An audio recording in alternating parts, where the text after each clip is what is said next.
En août 2017, la SNCF régénère deux ouvrages d'art en Maurienne, le pont Rail d'Érès à Villars-Gondran et le pont sur le Vigny à Saint-Michel de Maurienne. Le montant total de l'opération d'environ 13 millions d'euros est financé à 100% par la SNCF.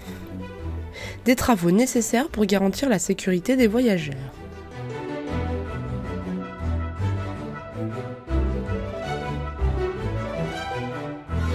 Alors le pont Rail d'Érès se situe sur la ligne Culose-Modane, entre les communes de Villars-Gondran et Saint-Julien-Mont-Denis.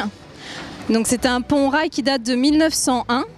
Il est constitué de 4 tabliers. Il était constitué de 4 tabliers, un par travée et un par voie. Il y a de nombreuses pathologies qui ont été détectées sur ce pont au cours de visites d'inspection. Donc SNCF Réseau a décidé de régénérer ce pont rail afin de continuer à assurer la régularité et la sécurité des circulations ferroviaires.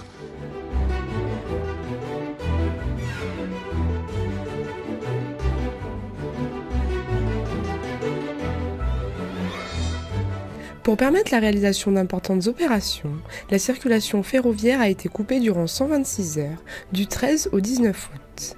L'occasion pour la SNCF d'effectuer le déripage des 4 tabliers actuels sur le pont d'Érès à Villars-Gondran. Une opération importante et délicate pour les 50 ouvriers de la SNCF et des 17 entreprises référencées sur ce chantier, qui travaillent en posté durant ces 126 heures.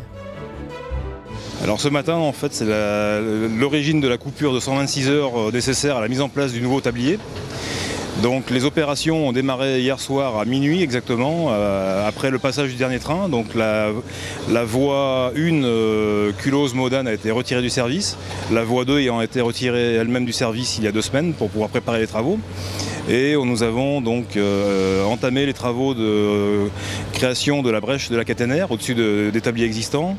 Et ensuite déposer les voies sur ce même tablier pour préparer leur levage.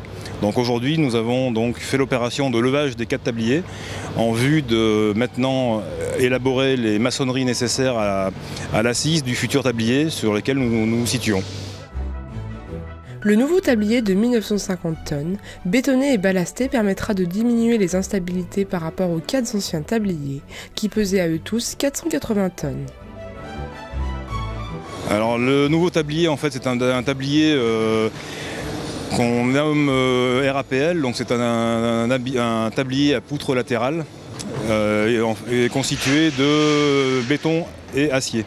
Donc en fait une structure acier dans laquelle on vient couler une dalle et sur laquelle on va venir poser le ballast qui va recevoir les voies ferrées. Donc la différence par rapport à l'ancien, c'est un tablier fait d'un seul tenant, en remplacement des 4 tabliers constituant l'ouvrage précédent et accueillant donc 2 voies sur un même ouvrage. Donc l'avantage de ça, c'est que ça permet d'homogénéiser la pose de la voie donc sur le tablier et sur la voie courante, et également atténuer les bruits au passage des circulations, et derrière faciliter également la maintenance puisqu'on aura un tablier unique et qui sera longé de 2 passerelles de visite. L'ensemble de ces travaux a commencé en septembre 2016 et devrait se terminer en novembre 2017.